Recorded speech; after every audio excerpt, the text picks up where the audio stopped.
पीछे तक आवाज आ रही है मेरी?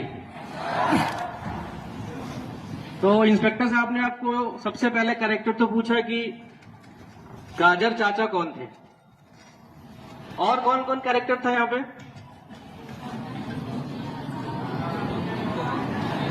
कोई एक लोग खड़ा होकर बताओ। फॉल्स केसेस, फर्जी एफआईआर जो पंजीकृत होते हैं महिलाओं को सामने रख के, उसके लिए भी हमें जागरूक करना था। आजकल ये बहुत बड़ी समस्या है, खासकर यहाँ जो बड़े लोग हैं वो समझ पा रहे होंगे। सर एक सेकंड, एक सूचना है मिल गया आप लोगों को, अब और ध्यान से लोग सुनेंगे। लेकिन मेरे पॉकेट से तो नहीं जाएगा ना मेडल? मुझसे परमिशन नहीं लिया आपने? आ गया सर, मेडल आ गया सर, मेडल आ गया, मेडल ठीक है, चलो अच्छी बात, तो मेरा पैसा बच गया।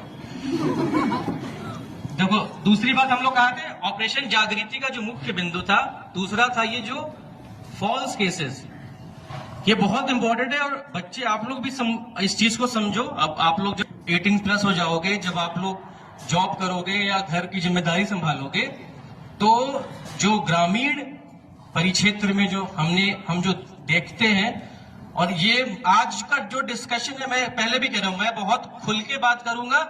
और सबसे पहली बात जो इंपॉर्टेंट है, हम यहाँ पर एज ए पुलिस अधिकारी नहीं आए, आप ये सबसे पहले एक्सेप्ट करो। हम यहाँ पर पुलिस ऑफिसर वर्दी में हैं, लेकिन हम आपके परिवार के एक मेंबर की तरह हैं। इस डिस्कशन को हम परिवार के मेंबर की तरह करेंगे, तभी हम सीख पाएंगे।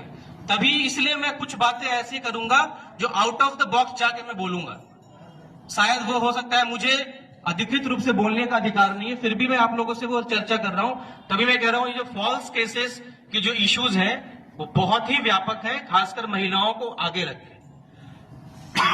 इससे सामने वाला परिवार कितना गंभीर रूप से प्रभावित होता है, और इवन जो महिलाएं हैं जिनको सामने रख के फॉल्स केसेस रजिस्टर कराए जाते हैं, आप सोचो अगर किसी बच्ची को सामने रख के किसी के खिलाफ आपने केस करा दिया, तो 5 साल बाद जब वो लड़की, शायद वो कहीं जॉब कर रही होगी,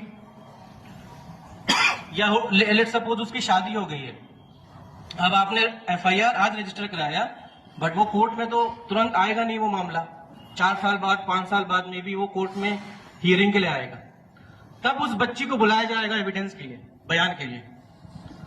तो सोसाइटी में ये बहुत ही एक आम बात है, अगर किसी को कोर्ट में बुलाया जाता है, लेट सपोज उसके ससुराल में वो रह रही है, शादी हो गई है उसकी, तो उसके ससुराल वाले भी क्या सोचेंगे कि भाई ये तो पुलिस का क्या मामला है, ये कोर्ट में क्यों बुलाया जा रहा है। तो इन सब चीजों से में भी हमें बचना है।